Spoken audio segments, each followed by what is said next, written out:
Good morning and welcome to the DFS Army YouTube channel. I'm Razzle11 and you can find me on X at Razzle11Grinds. Here to take a look at pitching for today, the 12th of August. It is Wednesday and we have two 6-game slates ahead of us today. There's a 3-game turbo slate, but I am skipping that for this video. Generally, 3-gamers, especially preferred slate, early, main, etc.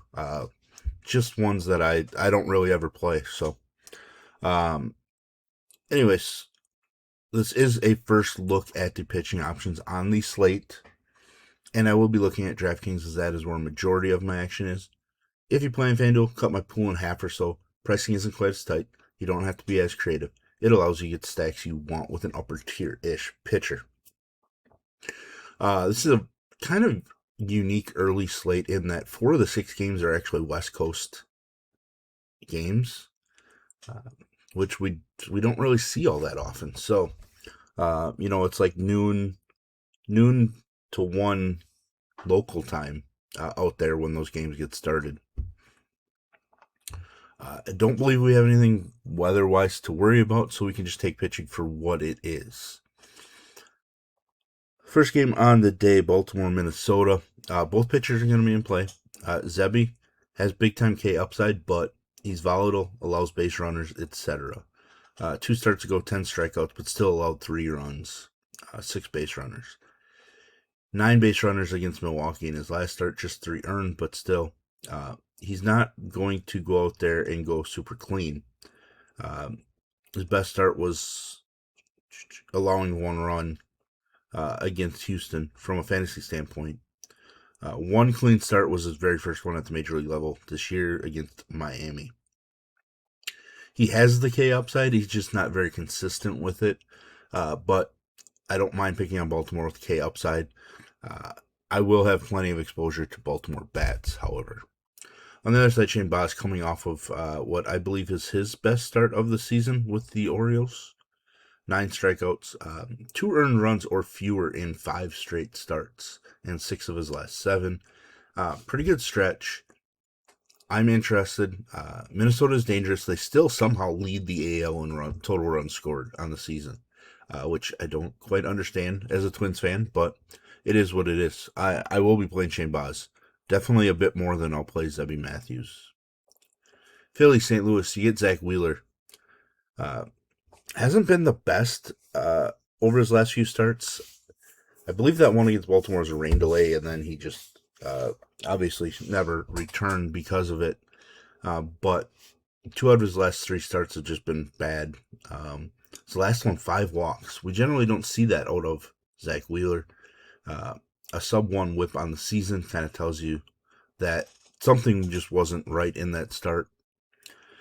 We should see him bounce back. St. Louis isn't some team that he should dominate with strikeouts, but I kind of thought that yesterday with Christopher Sanchez, and he was really strong. His numbers on the road this season are extremely strong, stronger than even at home. So, he's probably 1B on this slate, and we'll get to 1A shortly. Kyle Leahy on the other side. I wasn't planning on playing Kyle Leahy until I realized that he has given up 2 earned or fewer in 8 straight starts. 6 of those 8s were 1 run or fewer.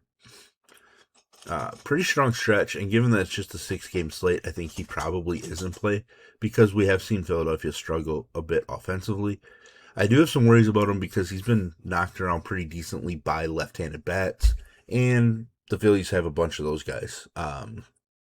A bunch of the potent ones in, Schwarber and Harper, and then Luis Ariz. Bryson Stott's been on fire. Justin Crawford, and I think that's probably going to be it from the left side off the top of my head.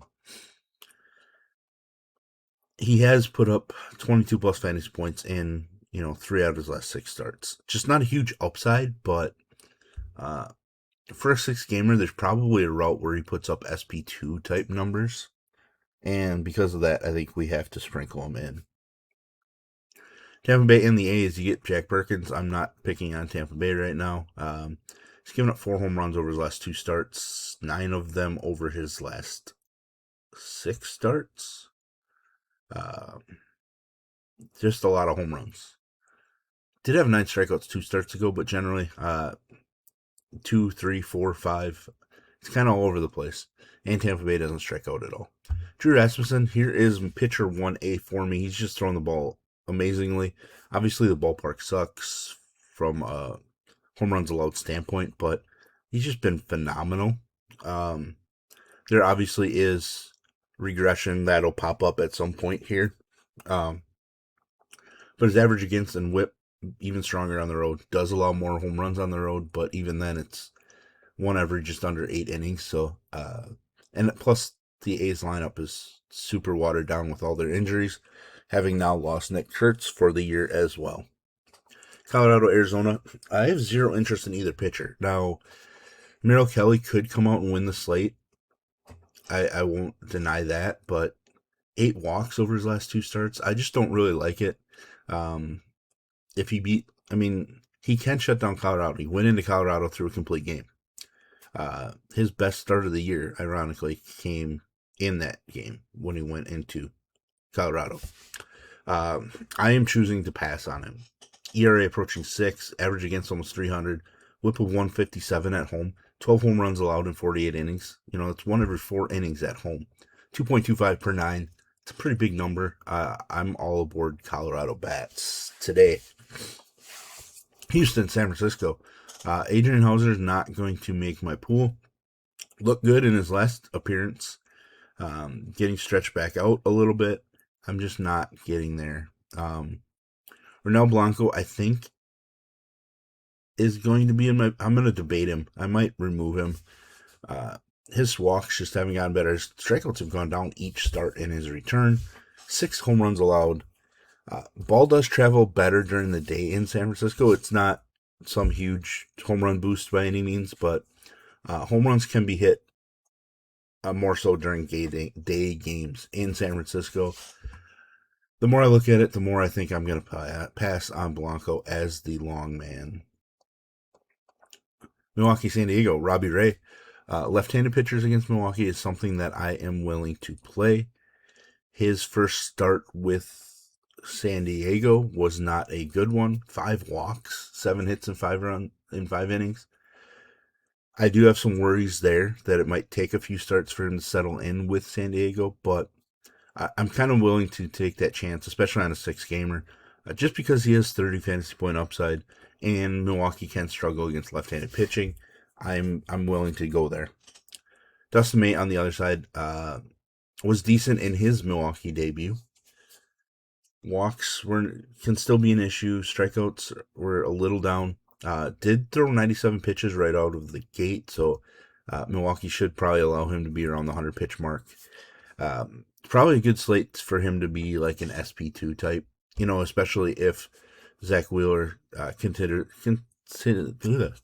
to falter, or if Rasmussen sees a home run regression. And then, obviously, we have a chance to sneak in with somebody else as SP2. Main slate, Seattle, New York Yankees. This is an exact first look at this one. Bryce Miller, somebody I'm interested in. His recent starts have not been great. He's not as strong on the road. He's better than Brian Wu from Whole Road Splits. Wu was pretty good yesterday. But Bryce Miller's recent trends, not great. I'll be really honest here. So there is a little bit of a worry. He's allowing some home runs right now. Strikeouts are way down. Walks are kind of up. But I like the matchup enough that I'm going to go there. Will Warren, I do like the matchup enough. 2 starts ago, putting up nearly 31. He's volatile as well. He's strong at home, which is kind of surprising because generally we've seen the Yankee pitchers just better on the road. But I do like Will Warren a little bit. He's volatile as well. So, both guys are guys that I'm not super pumped to just jam in based on overall recent trends, but I still think they are worthy.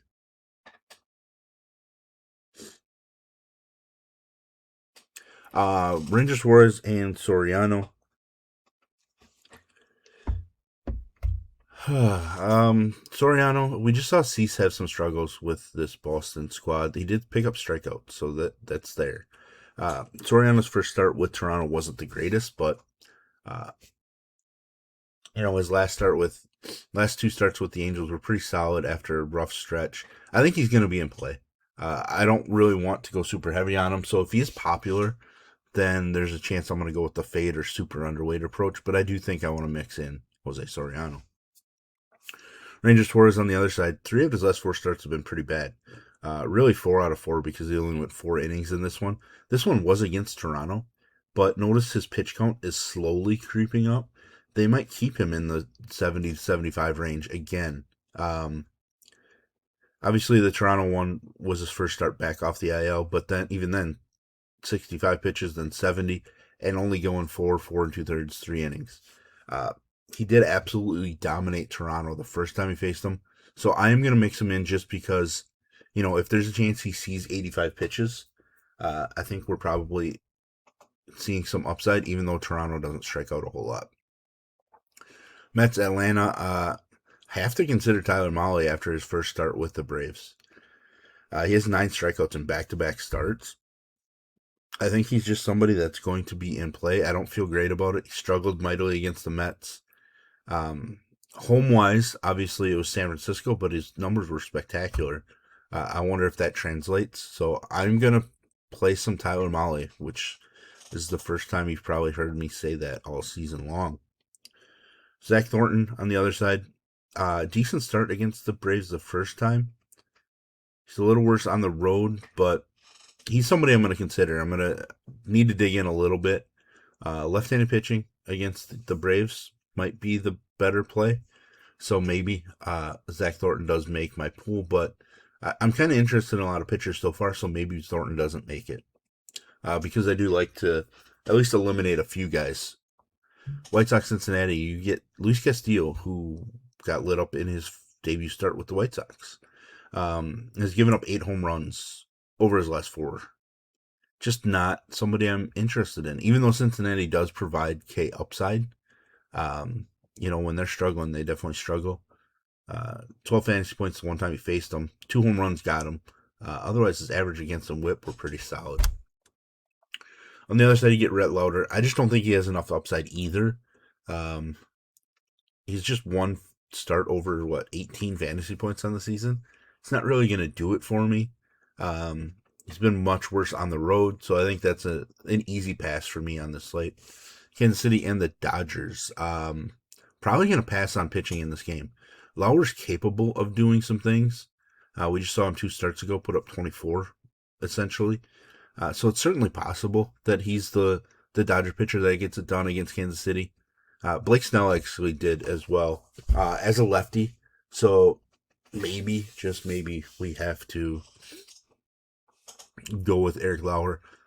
As of right now, I'm going to plan on just not because I just don't really think we need to. But I guess he's in debate with Zach Thornton at this point. Last game on the slate, Kale Quantrill and George Clausen. I think Quantrill is going to be somebody we're going to consider, and it feels super gross. His last start, he went 6 innings, 1 earned, allowed, 4 strikeouts. Start before that, 5 1/3, 7 strikeouts. We get an elite strikeout matchup, so I think Quantrill is going to be a guy that we play, and it feels super gross. On the other side, George Clausen was a prospect that definitely had some intrigue to him. The walks have been the issue. 14 walks in 8 2/3. 4 walks last time out. Otherwise, it would have been a great start against the Marlins. I'm not going to go there, but I am at least interested in paying attention to what he does, just because we do expect him over the next month and a half to get some starts. So, but there we have it. There's our first look at the pitching. If you enjoy what I bring to you, please hit the like button, hit the subscribe button, turn the notification bell, and get the alert anytime we drop videos here at DFS Army. If you want to join us, get access to our coaches, tools, sheets, Discord, etc., there will be a link in the description below. You can use promo code BOOK, BOOK. We'll get you 20% off any package, actually, not even MLB, just any package with DFS Army. There's a link to our merch store. You can check that out. Check out my hoodie, some of the other designs. And as always, best of luck, everybody.